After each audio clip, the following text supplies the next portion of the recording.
जय हिंद आप सभी को। आज यूटेरिया 7500 का प्रैक्टिस सेट नंबर कितना देखेंगे? 4 देखेंगे। इसके पहले 3 प्रैक्टिस सेट करवा चुके हैं। अगर आप लोग नहीं देखें तो जाके जरूर देखें। इसका 3 प्लेलिस्ट आपको 3 प्रैक्टिस सेट मिल जाएगा। इसका स्पेशल हम प्लेलिस्ट बना देंगे, बनाया नहीं है। इसका स्पेशल जो प्लेलिस्ट बना देंगे, आप लोग पीछे का जो चेक कीजिए, आपको तीनों प्रैक्टिस सेट मिल जाएगा। तो चलिए प्रैक्टिस सेट नंबर 4 स्टार्ट करते हैं। और इसका शाम में जो है ना, शाम में 7 बजे टेस्ट होता है। कल प्रैक्टिस सेट नंबर 1 का टेस्ट हुआ था और आप लोग इसका टेस्ट देना चाहते हैं तो आप लोग इसका डिस्क्रिप्शन में लिंक डाला हुआ है, एक पीडीएफ ग्रुप, जहाँ पे पीडीएफ डालते हैं, एक टेस्ट ग्रुप होगा। तो टेस्ट ग्रुप और पीडीएफ ग्रुप जरूर ज्वाइन कर लीजिएगा। आपको 7 बजे वहाँ पे टेस्ट होता है और एक शाम में 3 बजे यहाँ पे इसका प्रैक्टिस सेट हो रहा है। तो जो भी देना चाहते हैं, बोर्ड के माध्यम से टेस्ट देना चाहते हैं इस प्रैक्टिस सेट का और बिहार पे इसका, तो सभी लोग लिंक पे क्लिक करके टेस्ट ग्रुप ज्वाइन कर लीजिए। और जहाँ पे इसका पीडीएफ डालते हैं वहाँ पे आप उस ग्रुप को भी ज्वाइन कर लीजिए। तो वहाँ पे आपको पीडीएफ डाला जाता है। इसका 3 प्रैक्टिस सेट का पीडीएफ डाल चुके हैं और 3 प्रैक्टिस सेट इसका क्लास भी करवा चुके हैं। सभी लोग जो है ना, ज्वाइन कर लीजिए टेलीग्राम चैनल। आपको जो भी नोटिफिकेशन हो, स्टडी मटेरियल हो, सारा प्रैक्टिस सेट का जो भी बिहार का भी पूरा फोकस जो है ना, अभी बिहार पे हो रहा है। तो सारा फोकस अभी बिहार पे होगा। जब तक एग्जाम नहीं हो जाए पूरा, उसके बाद जो है बिहार दरोगा में लगेंगे। तो ये जो बुक है ना, फुली एनसीईआरटी पे आधारित है। क्या है? फुली एनसीईआरटी पे आधारित प्रैक्टिस सेट ये बुक निकाला गया है प्रवीण सर के द्वारा। और ये ज़रूरी नहीं कि सिर्फ बिहार से एग्जाम के लिए अभी मतलब ज़रूरी है, आपको सभी एग्जाम के लिए बहुत ज़रूरी है। तो जिनका भी बिहार से एग्जाम है ना, वो तो खैर अच्छे से रिवीजन कर जाइए। इसका वॉल्यूम 2 भी जो 7500 है, और इसका पहले जो करवा चुके हैं 5000 का, उसका भी अच्छे से रिवीजन कर लीजिए क्लास को। आपको बहुत ज़्यादा जो है ना फायदा करेगा, क्योंकि इसमें क्वेश्चन ना एनसीईआरटी पैटर्न पे डाला गया है। और बहुत सारे एग्जाम में जो जितने भी एग्जाम हुआ ना, सारा एग्जाम में पूछा हुआ क्वेश्चन आपको मिलेगा। अगर आप 3 क्लास किए होंगे और जो भी टेस्ट देना चाहते हैं, वो टेस्ट ग्रुप ज्वाइन जरूर कर लीजिएगा। चलिए प्रैक्टिस सेट नंबर 4 स्टार्ट करते हैं। आप लोग जो है ना, आप लोग मन में सोचना है कौन सा आंसर हमको आ रहा था, कौन सा आंसर नहीं आ रहा था। आप लोग कमेंट में भी आंसर दे सकते हैं। लास्ट में आपको बताना है कितना आपको नंबर आया था। आप लोग नोट करते जाइएगा आप लोग कितना नंबर आया नहीं आया। बाकी आपको शाम में टेस्ट जरूर दीजिएगा। आज सेट नंबर 2 का टेस्ट होगा। चलिए स्टार्ट करते हैं। प्रैक्टिस सेट नंबर 4 है। प्रैक्टिस सेट नंबर कितना है? तो 4 है। आप लोग को देखना है कि कौन सा क्वेश्चन आंसर आ रहा था, कौन सा क्वेश्चन का आंसर हम लोग को नहीं आ रहा था। ठीक है, अपने आप में अध्ययन करना है। चलिए क्वेश्चन नंबर देखिए, ध्यानपूर्वक देखिएगा। हम क्वेश्चन को 2 से 3 बार रिपीट करेंगे, याद हो जाएगा। क्वेश्चन नंबर 1 कह रहा है कि निम्नलिखित में से वह कौन सा चालुक्य शासक था। कह रहा है निम्नलिखित में से वह कौन सा चालुक्य शासक था जिसने तुंगभद्रा नदी में डूबकर परम योग को प्राप्त किया था। कह रहा है ना कि निम्नलिखित में वह कौन सा चालुक्य शासक था जिसने तुंगभद्रा नदी में डूबकर परम योग को क्या किया था? प्राप्त किया था। बताइए कौन सा आंसर होगा? तो 1 का जो सही उत्तर होगा ना, ऑप्शन नंबर ए होगा। क्या होगा? सोमेश्वर प्रथम था। कौन था? सोमेश्वर प्रथम था। तो याद रखिएगा कि निम्नलिखित में से जो है ना, वो चालुक्य मतलब बोल रहा है कौन सा शासक था, तो चालुक्य शासक था वो सोमेश्वर प्रथम था, जिसने तुंगभद्रा नदी में डूबकर जो है ना परम योग क्या किया था? प्राप्त किया था। ठीक है, याद रखिएगा सोमेश्वर प्रथम। क्या होगा? सोमेश्वर प्रथम। आइए क्वेश्चन नंबर 2 पे। क्वेश्चन नंबर 2 कह रहा है कि चोल मंदिरों, कह रहा है कि चोल मंदिरों में इनमें से कौन सी उसकी प्रमुख विशेषता है। कह रहा है कि चोल मंदिरों में इनमें से कौन सी उसकी प्रमुख विशेषता है। तो 2 का जो सही उत्तर होगा, ऑप्शन नंबर क्या होगा? सी, विमान होगा। क्या होगा? विमान होगा। तो चोल मंदिरों में इनमें से कौन सी उसकी प्रमुख विशेषता है? तो क्या है? विमान है। क्या है? विमान। आइए क्वेश्चन नंबर 3 पे आइए। कह रहा है कि विक्रमशिला विश्वविद्यालय में किस भिक्षु ने लगभग 200 ग्रंथों की रचना किया था। बताइए क्या होगा? बहुत ही अच्छा क्वेश्चन है। कह रहा है कि विक्रमशिला विश्वविद्यालय में किस भिक्षु ने लगभग 200 ग्रंथों की रचना किया था। तो 3 का सही उत्तर होगा, ऑप्शन नंबर ए, अतीश दीपंकर। क्या होगा? अतीश दीपंकर। आइए क्वेश्चन नंबर 4 पे। क्वेश्चन नंबर 4 कह रहा है देखिए निम्नलिखित को सुनिश्चित करने बोल रहा है। इसमें घटना दिया हुआ है और वर्ष दिया हुआ। क्या है? घटना और वर्ष दिया। देखिए इसको मिलाते हैं। कह रहा है देखिए बीजापुर के सरदार अफजल की खान की हत्या कब हुआ था? बताइए। बीजापुर, कह रहा है कि बीजापुर के सरदार अफजल खान की हत्या कब हुआ था? बताइए। तो अफजल खान की हत्या, बीजापुर के सरदार अफजल खान की हत्या कब हुआ था? ये हुआ था 1659 में। कब हुआ था? 1659 में हत्या हुआ था, याद रखिएगा। ठीक है। आइए कह रहा है शिवाजी द्वारा दक्कन में मुगल सूबेदार शाइस्ता खान का हमला कब हुआ था? बताइए। कह रहा है शिवाजी द्वारा दक्कन के मुगल सूबेदार शाइस्ता खान का हत्या कब हुआ था? ये हुआ था 1663 में हुआ था। कब हुआ था? 1663 में हुआ था, याद रखिएगा। और आगे कह रहा है सूरत की पहली लूट, सूरत की पहली लूट कब हुआ था? तो सूरत की पहली लूट 1664 में हुआ था। कब हुआ? 1664 में हुआ था सूरत की पहली लूट। और सूरत की दूसरी लूट बोलेगा तो कब हुआ था? 1670 में हुआ था। कब? 1670 में हुआ था। याद रखिएगा कि बीजापुर के सरदार अफजल खान की हत्या बोलेगा 1659, शिवाजी द्वारा दक्कन के मुगल सूबेदार का शाइस्ता खान का हमला बोलेगा 1663, और सूरत की पहली लूट बोलेगा 1664, और सूरत की दूसरी लूट बोलेगा तो क्या होगा? 1664 होगा। इसका सही उत्तर होगा ना, क्या होगा? तो इसका ऑप्शन नंबर सी होगा, ए बी डी सी होगा। क्या होगा? ए बी डी सी होगा। आइए क्वेश्चन नंबर 5 पे। क्वेश्चन नंबर 5 कह रहा है कि दोहरे गुंबद वाला भारत का पहला मकबरा कौन सा है। कह रहा है दोहरे गुंबद वाला भारत का पहला मकबरा कौन सा है? बताइए। तो 5 का सही उत्तर होगा, ऑप्शन नंबर ए, हुमायूं का मकबरा है। क्या है? हुमायूं का मकबरा है। तो कह रहा है कि दोहरे गुंबद वाला भारत का पहला मकबरा कौन सा है? तो हुमायूं का मकबरा है। क्या है? हुमायूं का मकबरा है। आइए क्वेश्चन नंबर 6 पे। कह रहा है दिल्ली सल्तनत काल में मजलिस एक खलवत का अर्थ मंत्रिपरिषद होता था जिसमें कौन शामिल नहीं था? बताइए। कह रहा है कि दिल्ली सल्तनत में मजलिस एक खलवत का अर्थ मंत्रिपरिषद होता था जिसमें कौन शामिल नहीं था? तो 6 का आंसर होगा ऑप्शन नंबर 6 का राइट आंसर क्या होगा? ऑप्शन नंबर सी, सदर उस सुदूर जो है शामिल नहीं था, लेकिन दीवान इंसा शामिल था, आरिफ मुमालिक शामिल था, आरिज मुमालिक और वजीर क्या था? शामिल था। आइए क्वेश्चन नंबर 7 पे कह रहा है चरक संहिता कितने अध्यायों एवं खंडों में विभाजित है? बताइए। कह रहा है कि चरक जो संहिता है वो कितने अध्यायों और खंडों में विभाजित है? तो 7 का सही उत्तर होगा ऑप्शन नंबर ए, 120 अध्याय में और 8 खंड में क्या है? तो चरक संहिता विभाजित है। तो क्वेश्चन ये पूछ रहा था कि चरक संहिता जो है ना कितने अध्याय और कितने खंड में विभाजित है? तो चरक संहिता जो 120 अध्याय में है और 8 खंड में क्या है? तो विभाजित है। आइए क्वेश्चन रहे 8 पे कह रहा है भील सेवा मंडल की स्थापना किसके द्वारा की गई थी? कह रहा है क्वेश्चन में कि भील सेवा मंडल का जो स्थापना हुआ था किसके द्वारा किया गया था? तो 8 का सही उत्तर क्या होगा? Option number B, A B. Thakkar के द्वारा। क्या होगा? ए.बी. ठक्कर के द्वारा भील सेवा मंडल की स्थापना किया गया था। किसके द्वारा? भील सेवा मंडल की स्थापना किसके द्वारा क्या है? ए.बी. ठक्कर के द्वारा। आइए क्वेश्चन नंबर 9 पे, क्वेश्चन नंबर 9 कह रहा है कि निम्नलिखित में कथनों पर विचार कीजिए। इसमें कह रहा है निम्नलिखित कथनों पर विचार कीजिए। इसमें कह रहा है कि उपयुक्त कथनों में कौन सा कथन जो है ना सत्य है? देखिए पढ़ते हैं। 1857 के विद्रोह के समय ब्रिटेन का प्रधानमंत्री पामस्टन था। बताइए क्या सही है? कह रहा है कि 1857 के विद्रोह के समय ब्रिटेन का प्रधानमंत्री पामस्टन था। बिल्कुल क्या है? सही है। बिल्कुल क्या है? सही है। 1857 के विद्रोह के समय भारत का गवर्नर जनरल लॉर्ड कैनिंग था। ये भी क्या है? बिल्कुल सही है। 1857 के विद्रोह के समय भारत का गवर्नर जनरल कौन था? तो लॉर्ड कैनिंग था। बिल्कुल सही है। और नेक्स्ट तीसरा ऑप्शन बोल रहा है कि 1857 के विद्रोह के समय संवाददाता W.H. रसूल था। ये भी क्या है? बिल्कुल सही है। 1857 के विद्रोह के समय युद्ध संवाददाता W.H. रसूल था। ये भी क्या है? बिल्कुल कथन सही है। दोनों का सही उत्तर क्या होगा? ऑप्शन नंबर डी होगा। तीनों कथन क्या है? 1, 2, 3 तीनों कथन क्या है? सही है। आइए क्वेश्चन नंबर 10 पे कह रहा है सारे जहाँ से अच्छा पुस्तक जो है ना किसके द्वारा लिखा गया था? बताइए। कह रहा है कि सारे जहाँ से अच्छा जो पुस्तक है किसके द्वारा लिखा गया था? तो 10 का सही उत्तर होगा option number D, Mohammad Iqbal. क्या होगा? मोहम्मद इकबाल के द्वारा लिखा गया था। आइए क्वेश्चन नंबर 11 पे कह रहा है किसने कहा था कि साक्षरता अपने आप में शिक्षा नहीं है? कह रहा है किसने कहा था कि साक्षरता अपने आप में शिक्षा नहीं है? तो 11 का सही उत्तर होगा ऑप्शन नंबर सी होगा। क्या होगा? महात्मा गांधी। कौन कहे थे? महात्मा गांधी। ठीक है, याद रखिएगा। आइए क्वेश्चन नंबर 12 पे कह रहा है सीधा कार्यवाही दिवस डायरेक्ट एक्शन डे, सीधा कार्यवाही दिवस डायरेक्ट एक्शन डे की घोषणा किसने की थी? बताइए। कह रहा है सीधा कार्यवाही दिवस डायरेक्ट एक्शन डे की घोषणा किसने किया था? तो 12 का सही उत्तर होगा option number A, Mohammad Ali Jinnah. क्या होगा? मोहम्मद अली जिन्ना ने किया था। आइए क्वेश्चन नंबर 13 पे कह रहा है भारत छोड़ो आंदोलन के दौरान उत्पन्न दंगे किस क्षेत्र में सर्वाधिक व्यापक स्तर हुए थे? कह रहा है कि भारत छोड़ो आंदोलन के दौरान उत्पन्न दंगे किस क्षेत्र में सर्वाधिक व्यापक स्तर पे हुए थे? तो 13 का जो सही उत्तर होगा ऑप्शन नंबर ए होगा, संयुक्त प्रांत। क्या होगा? संयुक्त प्रांत होगा। आइए क्वेश्चन 14 नंबर पे कह रहा है महात्मा गांधी की पुस्तक हिंद स्वराज किस वर्ष लिखी गई थी? पहला क्वेश्चन याद रखना है कि हिंद स्वराज किसकी पुस्तक है? तो महात्मा गांधी का है। अब महात्मा गांधी का जो पुस्तक है हिंद स्वराज ये कब लिखा गया था? बताइए क्या होगा? तो 14 का सही उत्तर होगा ऑप्शन नंबर ए, 1909 ईस्वी में लिखा गया था। कब लिखा गया था? 1909 ईस्वी में लिखा गया था। आइए क्वेश्चन 15 पे कह रहा है कि भारतीय दंड संहिता इंडियन पैनल कोड, ठीक है, ये याद रखिएगा, जो 1860 में अधिनियमित हुई का मसौदा तैयार करने वाले आयोग अध्यक्षता किसने किया था? कह रहा कि भारतीय दंड संहिता इंडियन पैनल कोड जो 1860 में अधिनियमित हुई का मसौदा तैयार करने वाले आयोग की अध्यक्षता किसने की थी? तो 15 का सही उत्तर होगा option number D, Lord Macaulay किया था। कौन किया था? Lord Macaulay. आइए क्वेश्चन नंबर 16 पे कह रहा कि भारतीय संविधान ने केंद्र सरकार की अधिशासी शक्तियों को किसमें निहित किया? कह रहा कि भारतीय संविधान ने केंद्र सरकार की अधिशासी शक्तियों में किसमें निहित किया? तो 16 का सही उत्तर होगा ऑप्शन नंबर ए होगा, भारत के राष्ट्रपति। क्या होगा? भारत के राष्ट्रपति। आइए क्वेश्चन नंबर 17 पे कह रहा है कि भारत के संविधान में अंतर्राष्ट्रीय शांति और सुरक्षा के प्रबंधन का उल्लेख कहाँ किया गया है? कह रहा है कि भारत के संविधान में अंतर्राष्ट्रीय शांति एवं सुरक्षा के संवर्धन का उल्लेख कहाँ किया गया है? तो 17 का सही उत्तर होगा ऑप्शन नंबर बी, राज्य के नीति निर्देशक सिद्धांतों में। क्या होगा? राज्य के नीति निर्देशक सिद्धांतों में।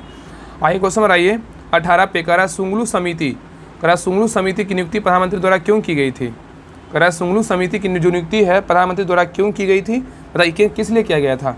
तो 18 का राइट आंसर होगा ऑप्शन नंबर बी, राष्ट्रमंडल खेलों के संचालन में भ्रष्टाचार के आरोपों की छानबीन के लिए जो है ना सुंगलू समिति का गठन किया गया था। राष्ट्रमंडल खेलों के संचालन में भ्रष्टाचार के आरोपों की छानबीन करने के लिए प्रधानमंत्री के द्वारा जो है ना सुंगलू समिति का जो स्थापना किया गया था। आइए क्वेश्चन नंबर 19 पे कह रहा है एक साधारण विधेयक पर संसद के दोनों सदनों की सम्मिलित बैठक में मतदान हो सकता है यह यदि एक सदन ने उसे बिना पारित किए उसे पास किए माह तक रख सकता है? बताइए क्या होगा? कह रहा एक साधारण विधेयक पर संसद के दोनों सदनों की सम्मिलित बैठक में मतदान हो सकता है यदि एक सदन ने उसे बिना पारित किए अपने पास कितने माह तक रख सकता है? तो 19 का सही उत्तर होगा ऑप्शन नंबर सी, 6 माह। क्या होगा? 6 माह।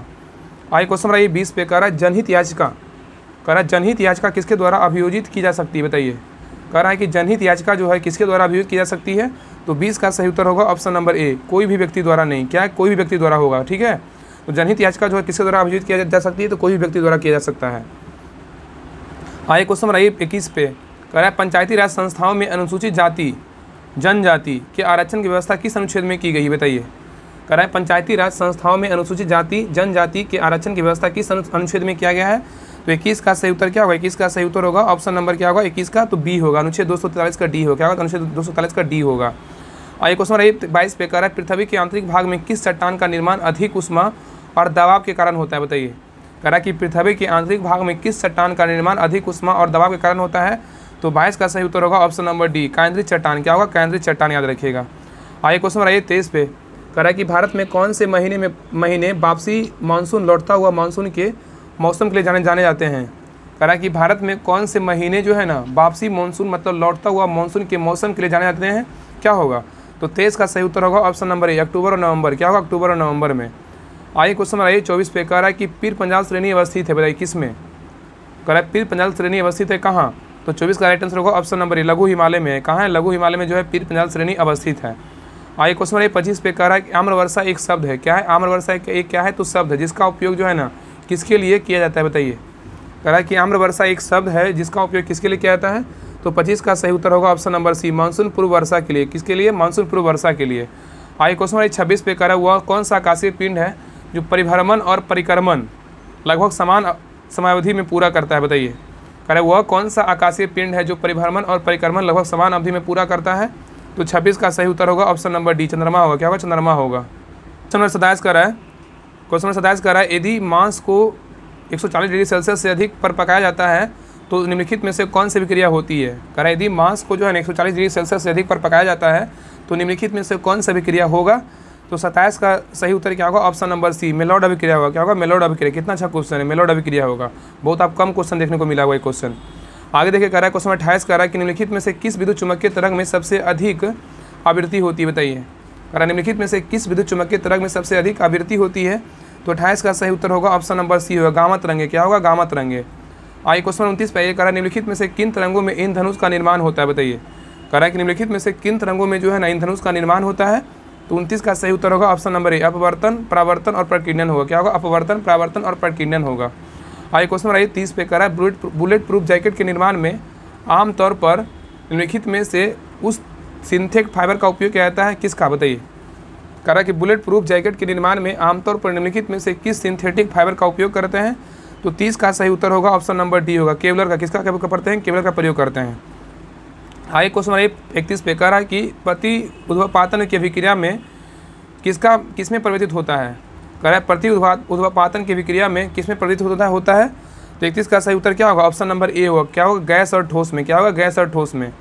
आइए क्वेश्चन नंबर 32 पे क्वेश्चन 32 कह रहा है कि डैश का उपयोग स्वास्थ्य परीक्षण में शराबी चालकों की जांच करने के लिए किया जाता है, किसके लिए, बताइए। कह रहा है किसका जो उपयोग जो है ना स्वास्थ्य परीक्षण में शराबी चालकों की जांच करने के लिए किया जाता है, जो है ना शराब को चेक करता है, जो बिहार में बंद है, जो झारखंड के बॉर्डर पर चेक करता है, बताइए किसका करता है, तो 32 का जो सही उत्तर होगा ना ऑप्शन नंबर क्या होगा, तो सी होगा, पोटेशियम डाइक्रोमेट होगा। क्या होगा, पोटेशियम डाइक्रोमेट होगा, याद रखिएगा।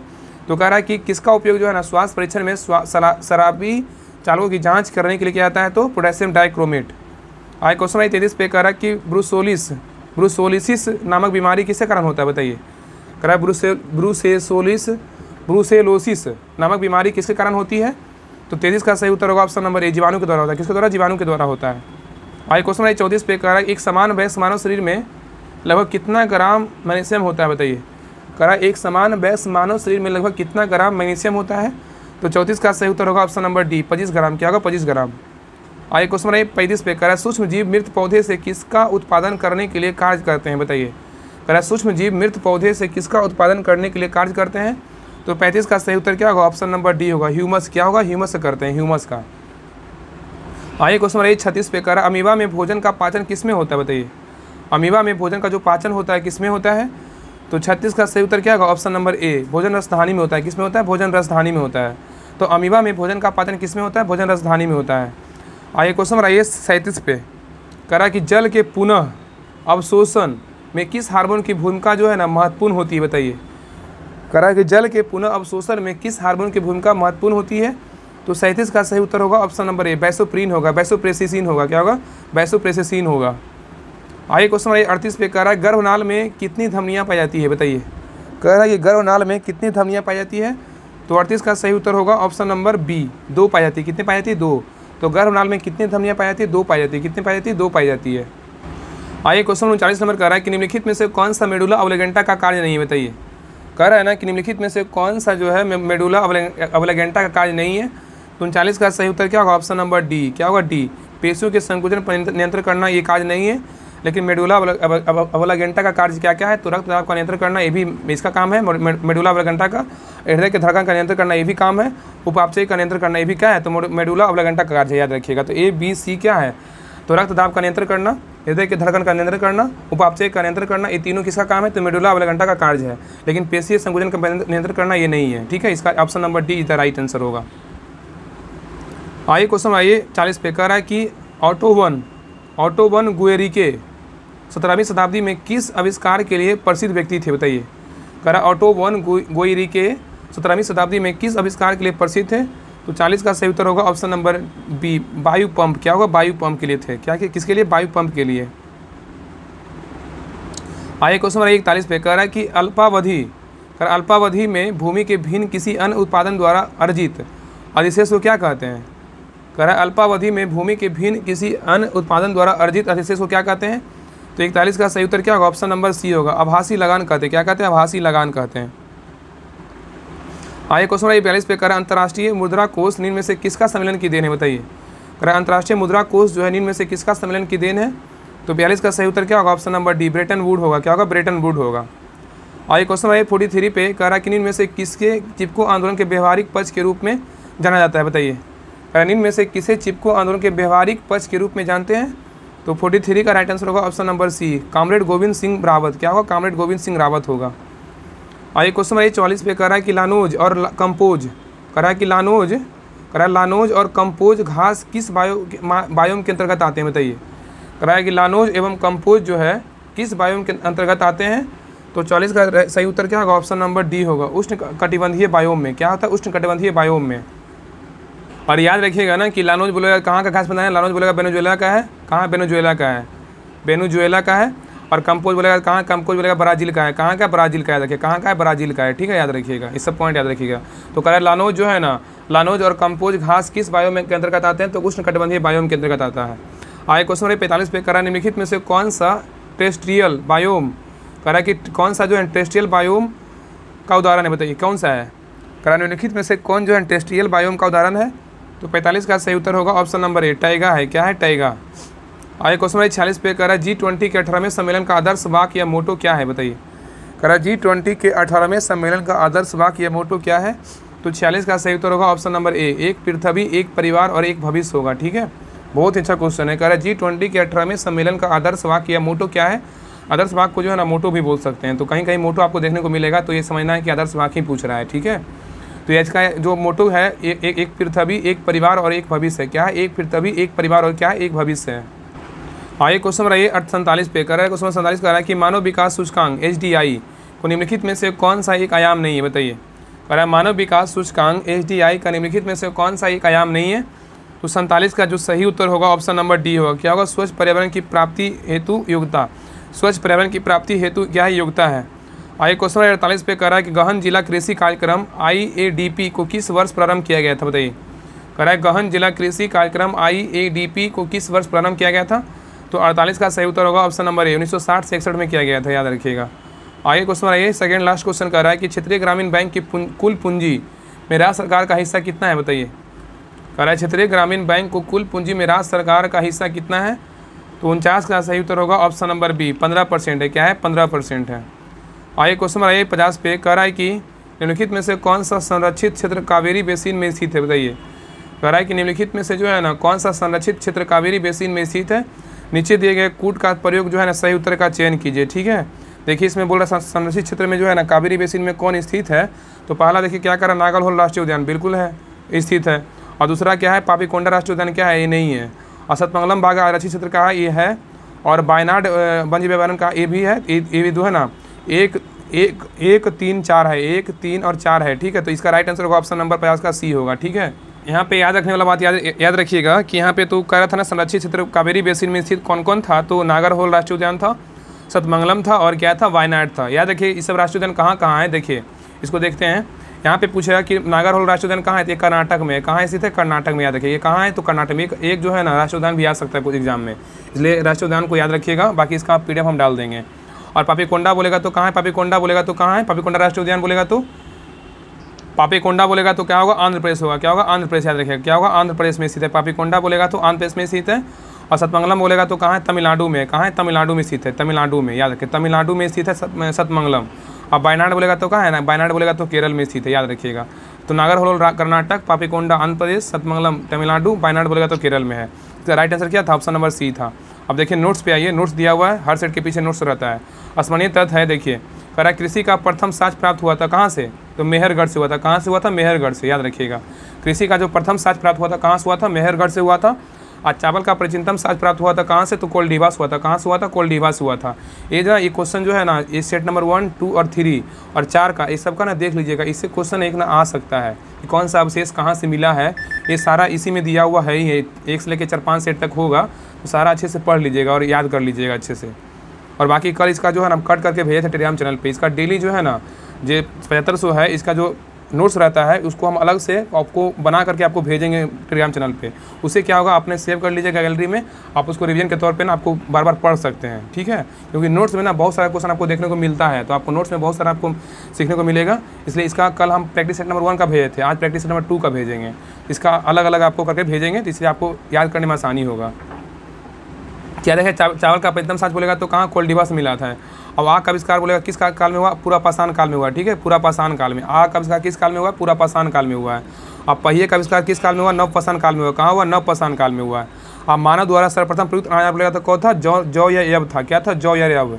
मानव द्वारा सर्वप्रथम प्रयुक्त अनाज बोलेगा जौ या यव था। अब मानव द्वारा सर्वप्रथम प्रयोग में लाया गया धातु कौन था, तांबा था। क्या था, तांबा। मानव द्वारा सर्वप्रथम प्रयोग में लाया गया धातु कौन था, तांबा था। राष्ट्रीय मानव संग्रहालय कहाँ स्थित है, भोपाल में। कहाँ है, भोपाल में। और सिंधु सभ्यता के प्रमुख बंदरगाह बोलेगा तो कहाँ है, तो लोथल एवं सुदगोर्दा है। क्या है, लोथल एवं सुदगोर्दा है। सिंधु सभ्यता के प्रमुख बंदरगाह बोलेगा कौन है, लोथल एवं सुदगोर्दा है। आगे कह रहा है कि हड़प्पा एवं मोहनजोदड़ो को संयुक्त जो है ना जुड़वा राजधानी कहा था, किसने, पिगट ने कहा था। स्टुअर्ट पिगट ने कहा था। याद रखिएगा तो हड़प्पा एवं मोहनजोदड़ो को संयुक्त जुड़वा राजधानी किसने कहा था, स्टुअर्ट पिगट ने कहा था। तो ये सेट नंबर था 4, सेट नंबर 4 कमिट हो गया। बाकी इसके पहले 3 सेट रिवीजन कर लीजिएगा, आप लोग नहीं देखें तो। और बाकी सेट नंबर 2 का जो है ना आज टेस्ट होगा। कल टेस्ट सेट नंबर 1 को होता, सेट नंबर 2 का होगा। तो सभी लोग PDF ग्रुप ज्वाइन कर लीजिएगा और टेस्ट ग्रुप भी ज्वाइन जरूर कर लीजिएगा, आपको बहुत ज़्यादा फायदा होगा। टेस्ट दीजिएगा, यहाँ से क्लास देखिए, बाकी वहाँ टेस्ट दीजिए, कितना क्वेश्चन आपको सही हो रहा है, कितना गलत हो रहा है। बाकी अंत समय में जो है जितने भी क्लास हुआ है ट्यूटोरियल 5000 का, बाकी जितना प्रैक्टिस सेट करवा रहे हैं, बाकी इसका जो करवा रहे हैं अंत समय में अच्छे से रिवीजन कर लीजिए, आपका 100% बिल्कुल रिजल्ट होगा, ठीक है। तो रहने दीजिए आज के लिए यहीं तक, तब तक के लिए आप लोगों को जय हिंद।